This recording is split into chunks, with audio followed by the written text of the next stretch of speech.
Medical college হাসপাতালগুলোতে CCTV ও নিরাপত্তা কর্মী থাকলেও চুরির বিভিন্ন ধরনের ঘটনা ঘটছে। এই নিয়ে বিস্তারিত জানাতে সিলেট ও খুলনা থেকে যোগ দিচ্ছেন আমাদের সহকর্মীরা।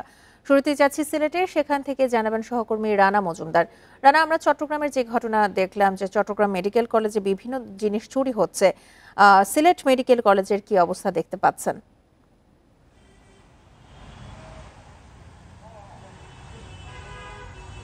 দেখুন, সিলেট বিভাগের সবচেয়ে বড় যে হাসপাতাল সেটি হচ্ছে Sylhet MAG Osmani medical college হাসপাতাল, এবং এখানে সিলেটের 13টি উপজেলা পাশাপাশি অন্যান্য যে 3টি জেলা রয়েছে, হবিগঞ্জ, সুনামগঞ্জ, এই এলাকাগুলো থেকেও কিন্তু আসলে মৌলভীবাজার সহ সব জায়গার মানুষ এখানে এসে চিকিৎসা নিয়ে থাকেন, এবং সবারই আসলে সর্বশেষ আশ্রয়স্থল হিসাবে থাকে এই যে উসমানী মেডিকেল কলেজ হাসপাতালটি। তো সেক্ষেত্রে হাসপাতাল সংশ্লিষ্ট যারা কর্তৃপক্ষ রয়েছে তারা বলছেন যে আসলে প্রতিদিন অন্ততপক্ষে 4 থেকে 5 হাজার মানুষ এই আউটডোর সেবা নিয়ে থাকেন এই হাসপাতালে, এবং ভর্তি রোগী সংখ্যাও প্রায় 2.5 থেকে 3 হাজার থাকে। তো এক্ষেত্রে আসলে এই যে রোগীদের নিরাপত্তার জন্য এখানে আসলে আনসার বাহিনীর সদস্যরা রয়েছেন, অনেক ক্ষেত্রে পুলিশের সদস্যরাও কাজ করে থাকেন। পাশাপাশি হাসপাতালের বিভিন্ন গুরুত্বপূর্ণ জায়গায় সিসিটিভি ক্যামেরা কিন্তু লাগানো হয়েছে। তো সেক্ষেত্রে হাসপাতাল কর্তৃপক্ষ আমাদেরকে যে বিষয়টি জানিয়েছেন যে এখন পর্যন্ত হাসপাতালের বিভিন্ন জায়গায় 96টি সিসিটিভি ক্যামেরা লাগানো হয়েছে। এর মধ্যে 12টি সিসিটিভি ক্যামেরা কিন্তু এখন পর্যন্ত নষ্ট রয়েছে, এবং সেগুলো তারা মেরামতের চেষ্টা করছেন। পাশাপাশি অন্যান্য যে আরও গুরুত্বপূর্ণ জায়গাগুলো রয়েছে সেগুলো চিহ্নিত করে আসলে সেখানেও সিসিটিভি ক্যামেরা সহ অন্যান্য কী ধরনের নিরাপত্তা ব্যবস্থা নেওয়া যায় সেই প্রক্রিয়াটিও কিন্তু আসলে তারা চালাচ্ছেন বলে তিনি আমাদেরকে জানিয়েছেন।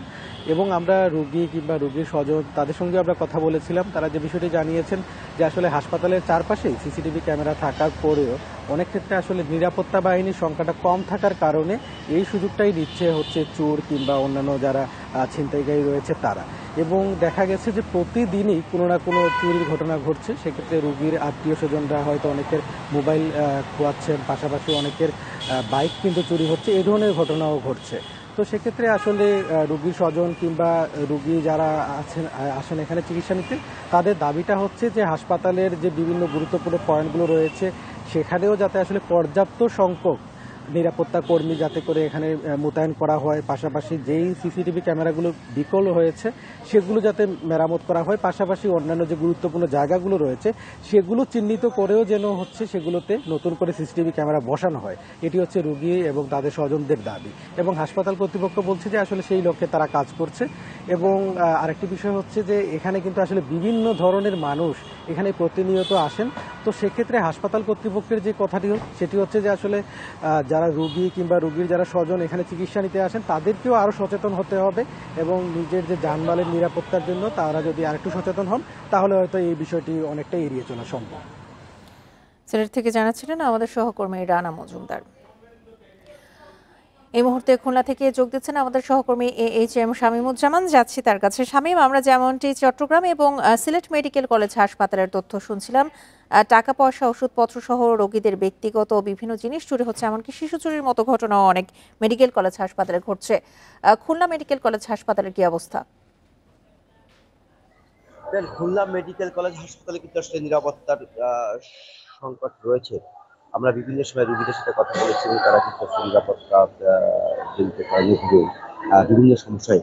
আর সবচেয়ে বড় কথা, আমরা কর্তৃপক্ষের সাথে কথা বলেছি, তারা যেটা বলছেন যে খুলনা মেডিকেল কলেজ হাসপাতালে জরুরি বিভাগে সিসি ক্যামেরা বন্ধ।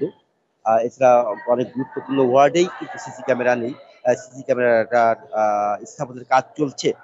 এছাড়া আনসার সদস্য যারা রয়েছেন, অর্থাৎ 50 জন আনসার সদস্যের বিপরীতে এই মুহূর্তে কর্মরত রয়েছেন 22 জন। 23 জনের চাহিদা চাওয়া হয়েছে, হয়তো বা আগামী মাসে বা জুলাই মাসের মধ্যেই এই 22 জন আনসার সদস্য নিয়োগ হতে পারে, এই ধরনের একটা কথা আমরা শুনেছি।